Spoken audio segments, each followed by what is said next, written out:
Sunny today. We got rid of it. Yeah. Coach and Jazz. Coach and Jazz. All right, I was wondering. Okay. Listen, I think that first of all, I want to just say how much we appreciate Cedarville. You know, this was a game that Pat and I had talked about for a couple years, and it just hadn't worked. And we talked about, you know, the importance of us playing Ohio schools, and you can see how much it meant to their school and their fan base. They're an incredible turnout, and obviously a few thousand tickets that were sold. So they gave us a lot there, particularly in the first half, and credit to them. We wish them really well. I really hope Cedarville and Pat, they have a great group, and I hope they have a great year. I know they had a 20-win season, a lot of guys returning. It's an exciting team, I think, for that school to get behind and follow, and we wish them well. From our perspective, you know, I think it was good in a lot of ways because we were, as we expected we might. We got exposed in some areas, but a lot of good moments from our group. We obviously need to get better at a rapid pace here before Wednesday, and we'll dive into that as a staff here probably tonight. So, Chris, what did you like once you fall behind by one and you guys put together a pretty significant run? What did you like about seeing some adversity there and how you guys responded to it in that moment? yeah, I think, you know, you don't ever want to panic in those situations. I thought our guys played with pretty good poise. I think we just needed to play better and more detailed. They made some shots at them, but I thought that we our poor attention to detail defensively allowed them to get some things. And then we had some, I think we had four of our shots blocked within the first 8 minutes. So we just were not very good offensively in stretches there. All things we have to do better, and coach better, but I thought our poise there, I thought Caleb was really good in that stretch that allowed us. I thought he and DJ were instrumental in that stretch. Let me just talk to the freshmen for the first time. I'm curious, after they have a game like this where they all get a good amount of minutes, productive, but next week, obviously, the challenge ramps up. Yeah. You know, this was a step up from high school, but it's going to be an even bigger step next week. How do you Much bigger, yeah. how do you communicate that so that, you know, while you want to show them what they did well here, you also want to make them aware that Cincinnati is going to be a whole different level? Yeah, we've talked about that, and you know, I've said this is the most challenging opening game I've ever coached in. Just in, I think, a lot of ways because it's going to be such a different style than it was last year to compete against.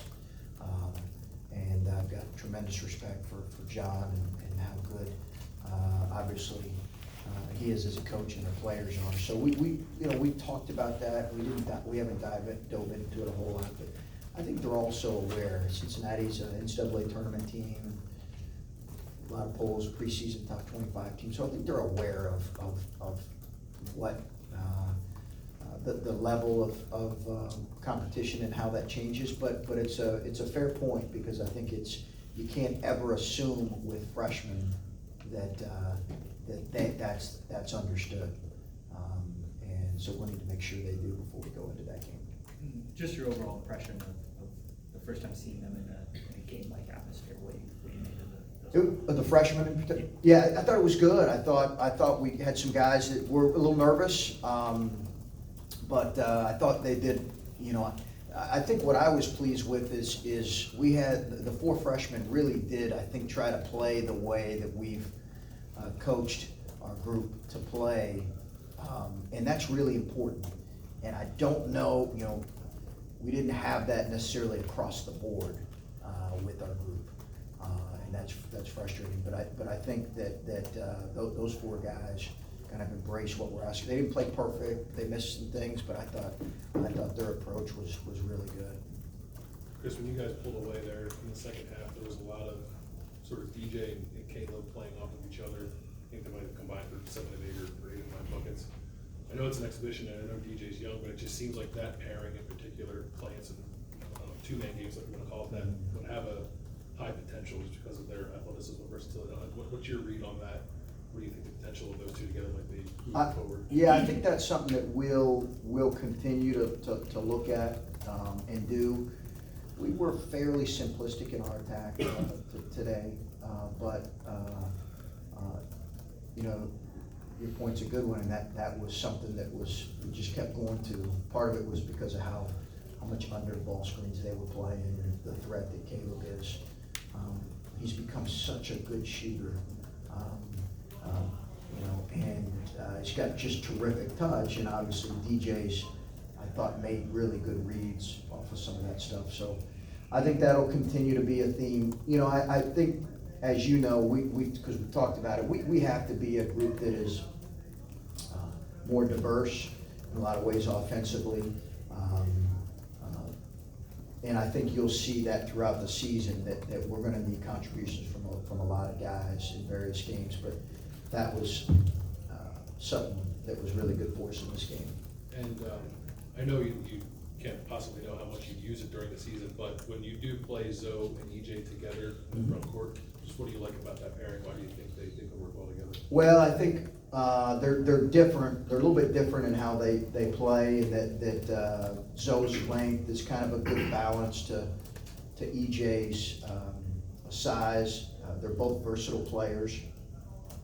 I would like to play them together at times. I perceive we'll do that, or I expect that we'll do that. The question there is, how are we gonna be defensively with those guys early on at the 4 and the 5? Because right now, we're not good enough at playing two freshmen heavy minutes at those two important spots. But we gotta get them there here as we move forward throughout the season. You guys opened up the game in the second half. It was a 25-1 run, a lot of transition, all the steals. So, Okay. and EJ threw that move to DJ. Yeah. It seemed like a lot of exciting plays in transition. Mhm. How do you see that progressing for this season? It's good to see. I thought it was good to see those guys play kind of together in transition and get a few easy ones. And you know, I thought EJ made a great pass, and it was good to see, you know, some of those freshmen working together. You know, with DJ can do a transition, and CJ kind of showed a little bit of it too. Like, how did you feel they were in the half-court situations? Got to get better. Yeah, we got to get better. We got to get better in the half court. Our decision making has to get better. I thought CJ Walker was.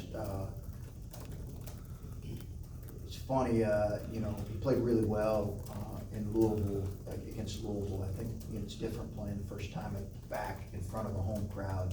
I think he was pretty wired, and you saw some of that tonight with some of his force stuff. But I thought he settled in and played really well as the game went on. I know you played along with the 5 a lot tonight, but because of his size, his length, and his athleticism, he's got a wide variety of things he can do. Like, how many positions do you think he's able to play on this team? Oh, I think we're a ways away from projecting the number of positions he can play. Basically, we don't play with a 5 sometimes. We just play 2 forwards.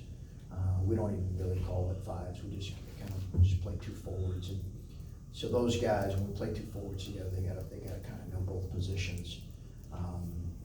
But I think it's, you know, he's got a world of potential, but he's got a lot of room to continue to grow defensively. But I thought he made some really good plays in his awareness defensively tonight, which was good to see in the second half. So that was good. Kyle nearly had a double-double. He had a couple moments that were just, it sort of looked like the quintessential Kyle Young plays that we've seen last year. Mm-hmm. What did you see from him today? And do you expect his game to look much different from what it did a year ago? You know, I think Kyle is, when he's at his best, he's changing the game with his energy and playing off other guys. That's the way Kyle's always been. When we recruited him to Butler, that's what we saw. Like, that's the way he's always been. When we recruited him, and the coaches, when I went and sat next to him at AAU, and they said they liked Kyle Young, was always his energy, his effort on the glass, his athleticism around the rim. It was always those things. And when he's at his best, he's doing that at a really high level.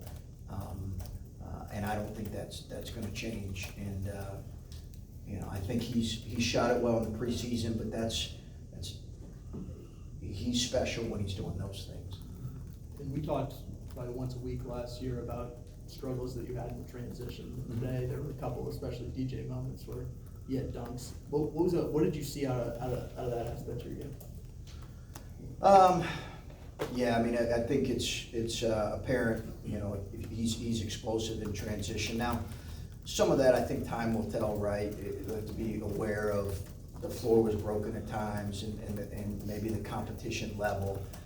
And he, I think we'll say that to him, it's gonna be hard for him to get some of those plays that he got tonight. But I thought his decision-making was good, and I thought we had other guys in the second half. I thought the play in the second half where Luther pushed it, advanced it to Dre advanced it right back to him for an open three. Like, that was just a good, simple transition play that we've been working on the entire offseason, just make the simple, easy play. Like, that's a step forward for us. You guys and I mean, all, our fans are gonna love kind of those plays around the rim, and I get that, but that's maybe equally as important for us, is just those kind of plays. You talked about some guys maybe not necessarily playing the way you've been coaching them to play. Is that what results in like guys getting shot blocked at the rim and some of those early drives like that? Yeah, I think the game, when you press, hard to be a good offensive player when you're pressing and constantly forcing the issue. And I think sometimes we look at, we are a young group, and we got guys that are moving into different roles, and not just different roles, but in their mind, expectations are different. And I think sometimes when you press, it's hard to play your best. And you're at your best when you're just losing yourself in the game. And we got to do that, and we got to coach some of our guys to do that better. Caleb might not give you 23 every night, but the way he got you points tonight, scoring in the paint, hitting threes, is this a sort of a more blueprint of what we might see from him this year compared to last year, more all-around presence like he had to? Hope so, yeah. Now, he did some for us last year, but we want to, as long as he can continue to move at the level that he wants to move at, we want to move him around. Because, I think that's got to be, we got to play through him outside and inside at times. I thought he made a lot of good decisions, made a couple sloppy passes on turnovers, but he was terrific in a lot of ways. And he's worked on his body to the point to where he can really move and create difficult situations for the defense. Yeah, Chris, we had talked a little bit about the sophomores, coming into this year. You really talked about them really needing to step up their role in this season. Assess their play tonight, and do you feel like there's some room for growth, or are they coming along as you've expected them at this point? Yeah, I thought a lot of room for growth. I think a lot of room for growth. I thought Luther was pretty solid tonight. I think in kids' minds, if you look at and evaluate your game exclusively by scoring, you're going to be frustrated a lot as a young player. And I thought Luther just did some things tonight. Struggled a little bit early, but did some things tonight and played pretty solid. I think Dwayne, struggled in some ways, but did some good things. Justin's still trying to feel his way around his back, but that group's got to keep getting better, because they're going to be important for us this year. Chris, you talked about how young this team is, and then you say you're displeased with some of the stuff you saw in the half court. How long is it going to take you to realize what's a weakness of this team or something that's cause for concern, and then what's a growing pain, and how do you differentiate the two moving forward with such a young team? Yeah, it's interesting. I think because they're tied together a little bit, and I think some of our lack of efficiency offensively is growing pains, and some of it is guys, you got to understand, the game will tell you, if you get your block shot 3 times in the first half, the game's probably telling you something, okay? So some of that is you want, as a coach, guys to have an understanding of that. But I think that we're not where we need to be defensively or offensively right now in the half court. And I don't know what team is right now, but we're certainly not. And like I said, I think in a lot of ways, you know, we were a little further along last year in some ways, just because we were a little bit older, a little bit more mature. So it's a lot to work on here in the next few weeks. Okay, all right. All right, thanks, guys. Thanks, Chris.